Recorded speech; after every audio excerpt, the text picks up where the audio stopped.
Good evening. Gibo Dalo Kwan. Daru. A video one of our sister Neka Igwenaro Mere concerning one of our brother be Australia Afayabo Uzochukwu Timothy Israel. So afum video ahụ mere ọ nọ na-akọwa otu esi akparị that nwanne anyị nwoke ihe nke a wee bịa wute m maka na o ji ewute m bụ na nwanne anyị nwoke a ọkpọgo m severally mụnwa akpọkwuola m ya severally mgbe ọbụla m kpọrọ ya ọ bụrụ mkparị ndị be anyị na-akparị ya ọ ga na-akọsala m.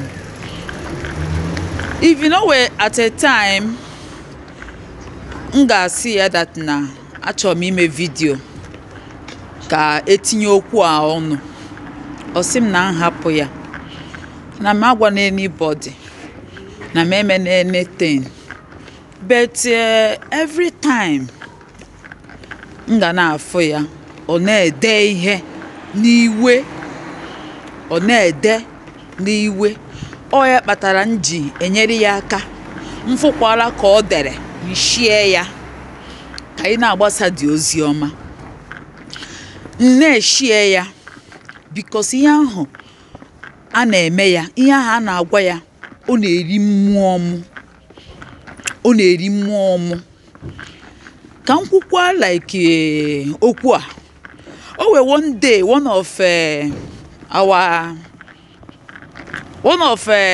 Igbo person I be London mere video wee sị that na nwa m bụ an outcast na owelo root na ndị Igbo that na ọ bụ an outcast ndị Italy.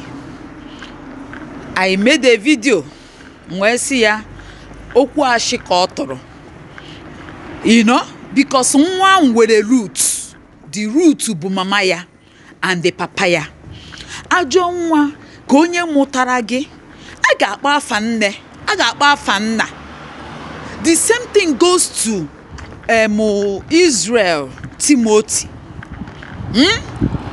The same thing goes to him. Papa ya bụ onye Igbo, mama ya bụ onye papa ya bụ onye Israel, mama ya bụ onye Igbo.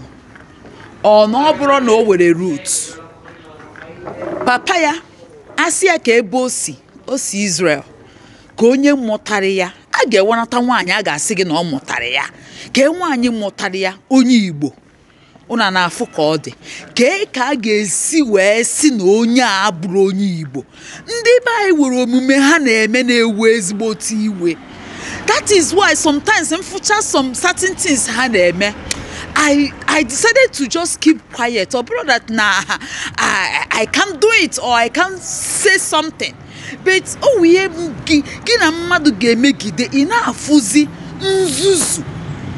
And if mmadụ na-ezuzu ịpụtakwa isorokwa onye na-ezuzu onye bụ unu na-abọbụzi ndị nzuzu. That is why nnechachakwa some things anya nnefere okwu ahụ anya. Ihe nke a na-eme na-agbawa obi. I am telling you people, ọ na-agbawa ezigbote obi. Ị ga-afụ mmadụ like this because of na gị na onye ahụ anara adakọ, gị na onye ahụ enwere common understanding. Onye ahụ kwuo okwu or because onye ahụ ka ga-eme something, ị nara perform past that person. Ihe ga-emezi ebe ịpụtazie ịkpọwa onye ahụ na outcast.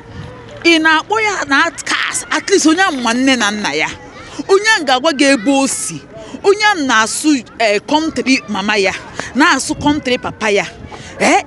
Gụnwa na onwe gị na-ekwu okwu asị gị sụọ, you can't even sụọra. Asị gị identify ya your village gogogo ime nkwunwu. So ka ihe na-akpọziri mmadụ ibe gị an outcast based on what? Una afuru ka isi elu onwe anyị.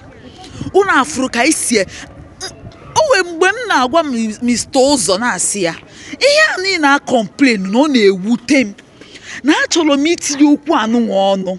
I know what Mr. Ụzọ gwara m si m na hapụ and ihe a na-eme apụta sị hapụ ọ ya ma na-emebi ihe.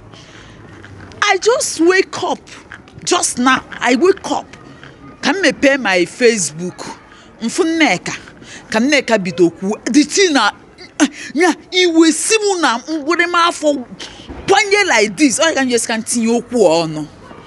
Ndị be anyị orugokwanụ mgbe anyị ga-ama ihe.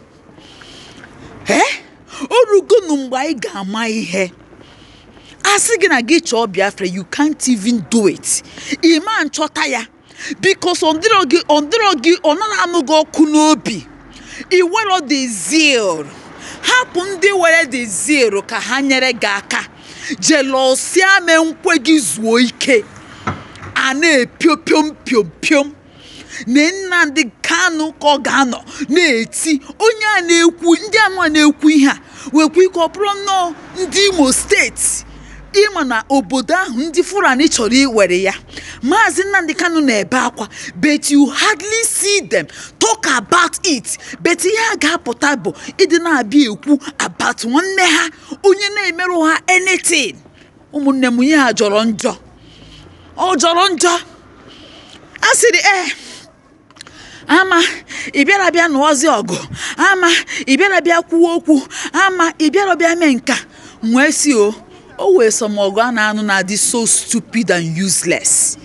And besides, this time around, I don't need all this thing. We have a lot of things that face us. Can I face on that thing? You understand?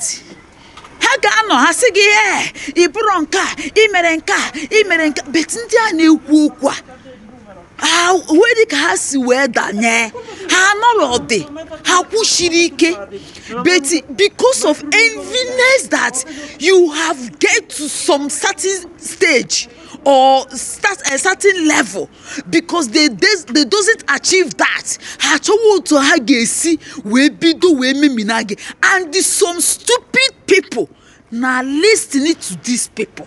That is why ihe ga na-emebi okenye ga na ebe ahụ ihe a na-emebi were onye ga-ekwu okwu until a lot of people bido create awareness. Ndị be anyị ọ jọrọ njọ ọjọ ka ihe anụ anyị na-eme anyị pụtara na-akọ mmadụ ọnụ onye abụ nka yes mụ nwa isokwa m wee kọọ because ịkọ m ga-akọ gị but ọnụ na-akọ gị ọ na-eru m ebe a. That is it. Nkọcha gị ebe ahụ awụsago m ya na-agashi iri ike isi m sorry nsị gị sorry anyị gashiwa iri ike anyị ncha bụ nwanne. You understand? Ihe anyị na-eme ọ dị mma anyị pụtara na-akọ onwe anyị ọnụ. Look at ihe Fulani na-emegharị everywhere. Look at ihe na-eme na Imo State. Nobody is talking about that. But anyị ga-anọ tụtụrụ onwe anyị na-egbu onwe anyị gbuchi onwe anyị ndị anụnwa na-egbu anyị nwa mee nkwu okwu. Ụmụnne m repent anụ. Bye bye. Thank you.